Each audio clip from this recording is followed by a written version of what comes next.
Hi guys, I'm Artisia Williams, and here's my story, my testimony.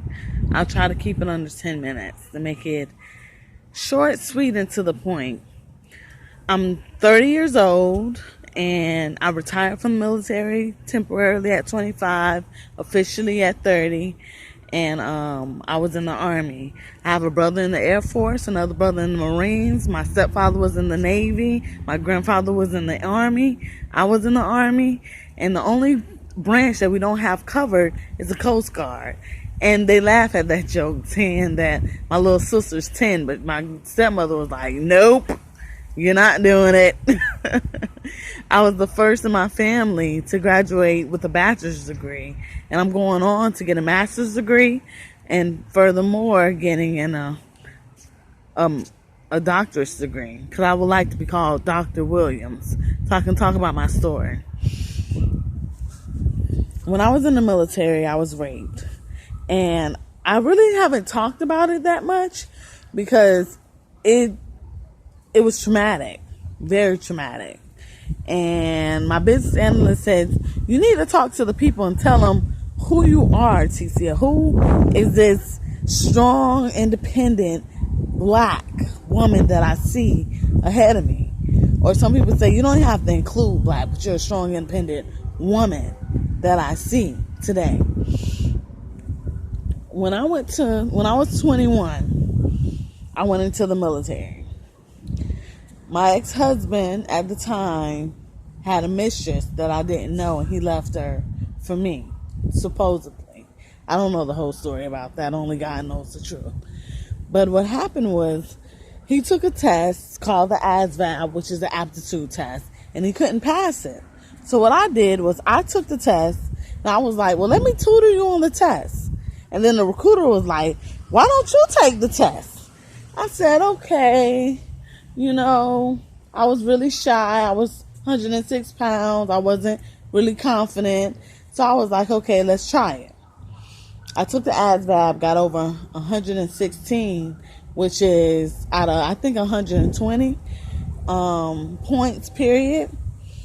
And my GT scores, my technical score was so high that she said, we will give you a $40,000 bonus, plus pay for your student loans. All you have to do is join the military. And I thought to myself, my grandmother told me there's 3 things, 1, 2, 3, count it out, that you do when you're broken. You join the service, which is the military. You join school, which is a mental military, or you join a psych ward. I've done all 3. Trying to heal myself, because God has put me through a lot just to make me stronger to help other people. So what ended up happening was I joined the military, and I felt alone. I felt abandoned. My father said, live by my rules to get out. I didn't tell nobody where I was. My father didn't know that I was in the military. I told him I was going. He didn't believe me. He was like, Tisha? That's my nickname. In the military? What? No. I didn't call him. I didn't write. I didn't do anything. I was angry with him because there were some things going on that I think that he could have avoided, that I blamed him for, that I learned at a later time that he couldn't do nothing about. So I got married about October. No, I went into the military in October, and I got married in December. My sergeant said, this is the dumbest thing that you're ever going to do. And I looked at him like, what? I didn't listen to my elders because he wasn't that much older than me. And he was like, you're so beautiful and you're so smart and you just don't even know what you have to offer the world. He ended up leaving me for another woman, a mistress. I believed in polygamy at the time because my father used to have women that he believed that were helping him. So it didn't really bother me as much as it would have most women. But what bothered me was the fact that he lied to my face, a bold-faced lie. So I met this girl. I won't forget her name. I won't call her out. I won't give her a special shout out, but she saved my life. She told me in the military and basic training that you can be an H or a O, the B or the H. And I told her, I was like, that ain't true. She looked at me, she said, shh, listen to me. Listen to me now, clearly. Either you're giving it up or you're not. And if you're not, you're an itch. And they don't want you here. They just want you to do your job and shut up. And I looked at her like, whatever. Ignorance is bliss. So I kind of just brushed her off. They used to call me all kinds of names because I didn't listen to the girls. I was raised around men. I'm with the guys. I'm doing my job. I'm doing what I'm supposed to do. I'm not even gonna get angry.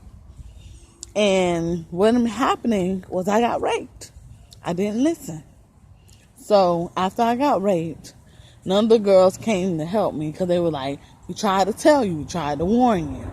And that's what made my relationship with women harder, because I was like, why are you telling me that I can't be the best that I can be in the Army, like I was told in the commercials and stuff like that?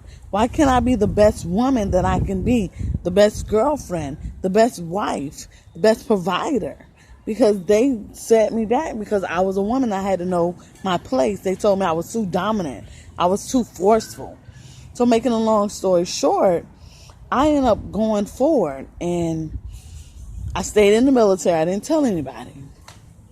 We were supposed to go to Korea and I wanted to go, so I didn't let anyone know. I shut up. I did what I was supposed to do.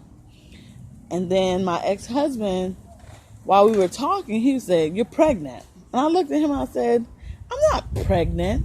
He told me that before, and I miscarried when I first got in because I didn't know I was pregnant. I took ibuprofen, and what happened was I miscarried. And then he was like, you're pregnant. So I went to the doctor. They told me I wasn't pregnant. So I just continued to do what I was supposed to do. I continued to run. I continued to take medicine. I continued to be stronger and stronger. And then one day I broke down and tried to kill myself with ibuprofen. Come to find out, I miscarried twins. Not one baby, but two.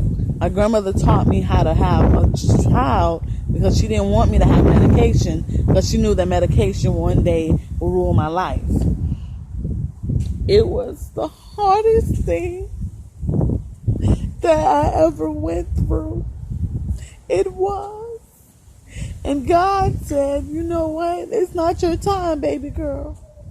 And it hurt me so much. So much.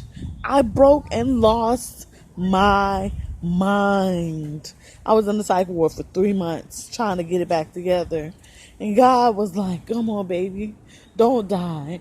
A part of me died. That love, that softness, that meekness, that weakness, I'm crying. That piece of me that needed to be loved was gone. And all I could say was, he raped me. Come to find out, my grandfather used to masturbate when I was a child in front of me when I broke my leg. And he told me that I was going to be a woman and bitches belong in the kitchen. That's what he told me. And I believed him, and I was broken, and I was hurt. And the thing that it did to me, it hurt me. And as my 10 minutes slowly come to a close, I was raped, I lost my baby, and I lost my husband to another woman. And she left him after I stopped giving him money. Over $100,000 gone, $50,000 in debt, and I still wanted him back. And all he wanted to do was be with another woman, with her. He tattooed our initials on his body because we had the same initials. I didn't know. But what don't kill you makes you stronger. And you know what? I'm here. I'm here today.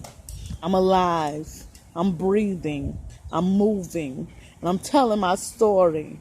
This is the first time in a long time that I told my story. And this is the shortened version because I'm writing a book about it. I got the name. I got the publisher. And just one day at a time, guys. That's all I can do. That's all I can say.